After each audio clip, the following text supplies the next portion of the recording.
Društvo i privreda u srednjem vijeku. Seoba naroda dovela je do unazađivanja društva i privrede u zapadnoj Evropi. Gradovi su zapustili, saobraćajnice propale, a trgovina je zamrla. Glavna privredna djelatnost u ranom srednjem vijeku bila je poljoprivreda. Trgovina se obavljala razmjenom dobara, što se naziva trampa. Ovakva vrsta privrede se naziva naturalna privreda jer se trgovina obavljala u naturi, odnosno roba za robu.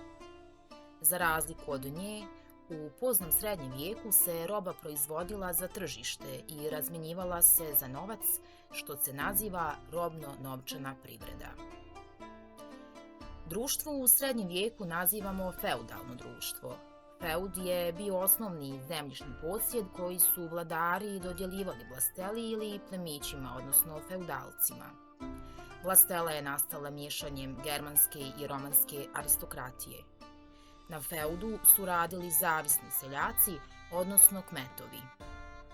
Obaveza kmetova bila je da obrađuju zemlju i dio prihoda sa nje daju feudalcu kao vid naknade za korišćenje zemlje. Kmet nije mogao da napusti vlastelinstvo bez odobrenja gospodara, pa zato kažemo da je bio vezan za zemlju. Vrlo uticajna društvena grupa ili stalež u srednjem vijeku bilo je visoko sveštenstvo. Pored njih vremenom se počelo izdvajati kao društveni stalež i građanstvo.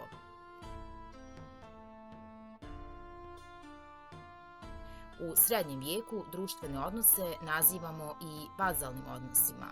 Moćni je feudalac, senior je u ličnu zaštitu uzimao slabijeg feudalca, vazala.